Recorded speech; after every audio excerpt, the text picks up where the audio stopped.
47 seconds. That's how long it took for everything I thought I knew about Israel's defenses to collapse.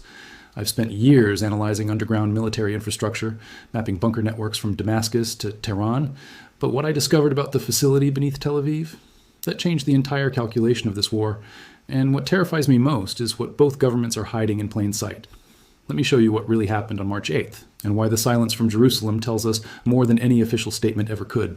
I'm Kenzo Shimada, and I've been tracking this conflict since the first missile left Iranian soil on February 28th. Over the past 11 days, I've watched 500 ballistic missiles and 2,000 drones rain down on Israel and American positions across the Middle East. But one target keeps appearing in Iranian strike reports. The IRGC listed 27 U.S. bases, Ben Gurion Airport, 7 radar installations. Yet the facility they hit on day 10, that's the one nobody wants to talk about. The military headquarters at HaKirya in central Tel Aviv. Because what sits beneath that compound isn't just a bunker, it's the nerve center that keeps Israel's entire war machine functioning when everything above ground goes dark. Most people assume Israel's military headquarters is a standard command center with reinforced basement shelters. I assumed the same thing until I started piecing together classified construction contracts, electromagnetic shielding specifications, and satellite imagery analysis that didn't match official narratives. The reality beneath Tel Aviv's Azrieli district is a layered network of underground command bunkers that Israel has been expanding for decades. There are 2 confirmed installations I need you to understand. Site 81 sits somewhere beneath central Tel Aviv, a roughly 6,000-meter electromagnetically shielded intelligence center designed to survive electronic warfare attacks. The second facility is newer, deeper, more critical. They call it the Fortress of Zion. The New York Times got rare access and described 70 people working at multiple levels, facing wall-mounted screens, tracking live strikes across the region. During active conflict, thousands of soldiers operate there around the clock.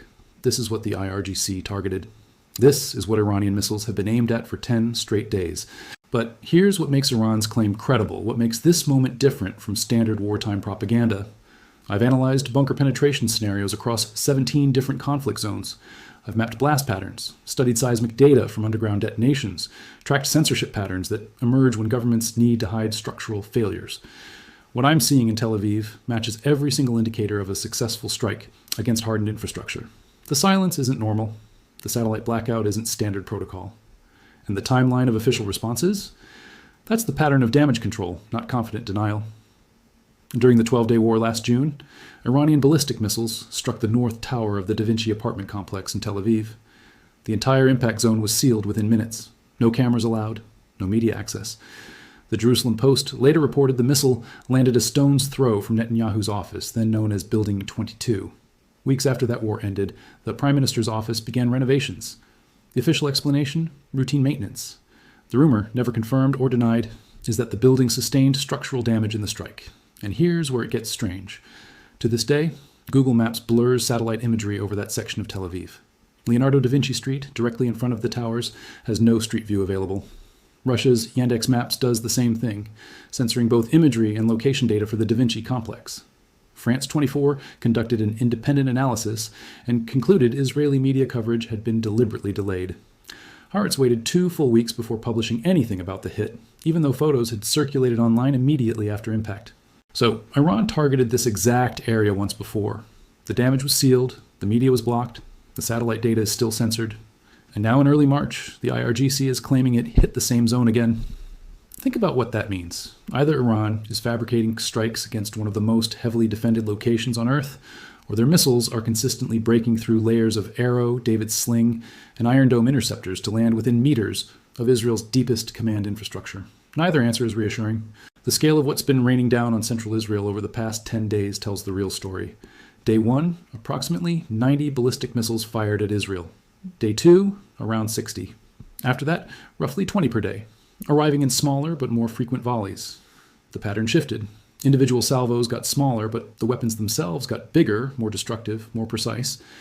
By March 5th, a military source told Iran's Fars news agency the country had launched more than 500 ballistic and cruise missiles and over 2,000 drones. Iran claims 40% of that firepower targeted Israel, 60% aimed at American positions across the region. On opening night, a complete Iranian ballistic missile, a full warhead carrying several hundred kilograms of explosives, struck directly beside a Tel Aviv apartment building. The interceptor engaged. It just didn't connect. No mechanical failure found. Then came March 1st. The deadliest single strike of the war hit Beit Shemesh, A missile carrying roughly 500 kilograms of explosives collapsed an underground civilian bomb shelter accessible by 2 flights of stairs. 9 people killed.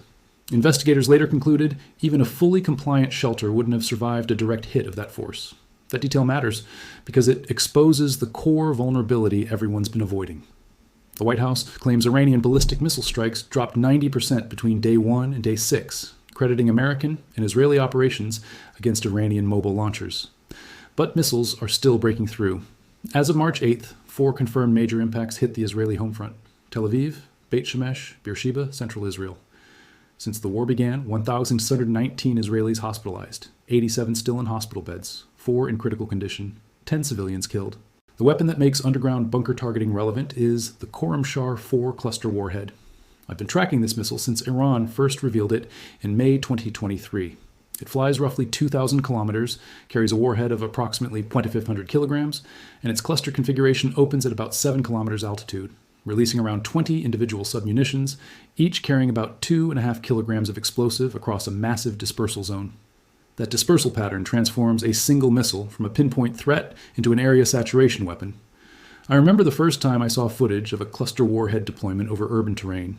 The way submunitions scatter, the geometric precision of the dispersal pattern, the impossibility of intercepting 20 falling objects simultaneously. It's not just a weapon. It's a mathematical solution to the problem of layered air defense. For a densely built zone like Tel Aviv metropolitan, that changes the defensive math entirely. A conventional warhead needs a direct hit to threaten a buried facility. A cluster warhead turns the entire surface above that facility into a kill zone, shredding ventilation systems, communications arrays, access points. If those submunitions are landing within the HaKirya footprint, the question isn't whether they reach the neighborhood, it's whether they reach the depth. Now here's the mirror image both governments are pretending doesn't exist. While Iran claims to strike Israel's underground command structure, Israel carried out the verified version of that exact operation against Tehran. On March 6th, approximately 50 Israeli Air Force fighter jets dropped around 100 bombs on the underground bunker of Ali Khamenei beneath the leadership compound in central Tehran. The IDF announced total destruction of the facility. The bunker extended beneath multiple city streets, contained meeting rooms, entry points, command chambers used by senior Iranian officials. Even after Khamenei's assassination on day 1, Israel's Unit 8200 and Unit 9900, signals and visual intelligence branches, spent years mapping every corridor before the strike was ordered. The footage was released publicly. The confirmation was explicit. Iran has produced no equivalent evidence for its claimed strike on Israeli underground infrastructure. But absence of proof isn't the same as absence of an event. Not when the impact area was sealed, not when satellite imagery is still blurred, not when the same location was struck last June and media was physically prevented from documenting it. Both governments are engaged in the same operation, hunting the other side's buried command architecture. One side showed its hand, the other sealed the evidence. The broader trajectory of this conflict keeps accelerating beyond anyone's projections. Crude oil crossed $115 per barrel, direct consequence of disrupted shipping through the Strait of Hormuz and damaged Gulf energy infrastructure. More than 1,300 Iranian civilians confirmed dead, including 194 children. 7 American service members killed across the Middle East. The United States sank more than 30 Iranian naval vessels, declaring Iran's Navy combat ineffective. The White House projects 4 to 6 weeks to accomplish stated objectives. Hezbollah opened fire from Lebanon. Islamic resistance in Iraq joined with drone and missile strikes. And on March 8th, Iran installed Mojtaba Khamenei, the dead supreme leader's own son, as his replacement. The IRGC and Iran's entire senior leadership immediately pledged allegiance. That detail isn't a footnote.